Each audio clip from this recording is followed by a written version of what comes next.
అప్పుడు అమెరికాకి అప్లై చేస్తే అమెరికాలో ఇట్లా మన దేశంలో లాగా నువ్వు ఫిజిక్స్ చదివితే నీకు ఎకనామిక్స్లో అడ్మిషన్ ఇవ్వము, నువ్వు అగ్రికల్చర్లో చదివితే నీకు కెమిస్ట్రీలో అడ్మిషన్ ఇవ్వము, అలాంటి ఏం లేదు కదా.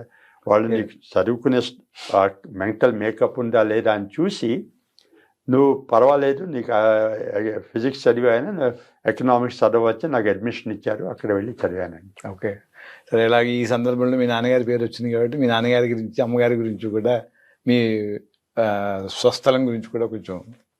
మాది తూర్పుగోదావరి జిల్లా అండి, కాకినాడ. మా తాతయ్య గారిది. ఓకే. మా నాన్నగారు ఉద్యోగరీత్యా వెస్ట్ గోదావరి వచ్చారు, ఆయన అసిస్టెంట్ పబ్లిక్ ప్రాసిక్యూటర్ చేసేవారు. ఓకే.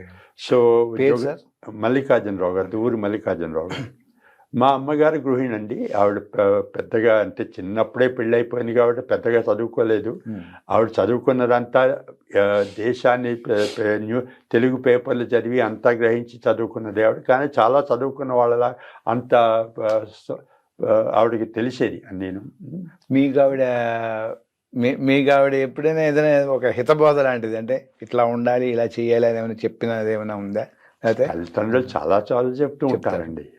అంటే ప్రభావం చూపించింది అనేది నా ఉద్దేశం అండి. మీ మీద బాగా ప్రభావం చూపించిన మీ అమ్మగారి మాట అంటే, ఎవరి మీదైనా పరుషంగా మాట్లాడితే అలా మాట్లాడకూడదు, అలా చెప్పేవారు. ఏదైనా ఇప్పుడు మా అమ్మగారు నాన్నగారు కూడా చాలామంది ఇప్పుడు కూడా గమనిస్తూ ఉంటాను, తలుపు మధ్యలో నుంచి ఫోన్లు చూడడం, వెళ్ళే వాళ్ళకి అడ్డు అది చాలా చెప్పేవారు. నువ్వు చుట్టుపక్కల ప్రజలకు ఏం నష్టం కాకుండా చూస్తూ ఉండు, అంతేగాని నేను ఏదో అన్నం ప్లేట్ మీద కూర్చుని తినకుండా వేరే పనులు చేస్తూ ఉండడం, పుస్తకం చదువుకోవడం, కబుర్లు చెప్పుకోవడం, అట్లా నువ్వు అన్నం తినేసి పని చేసుకునేవారు అన్నమాట.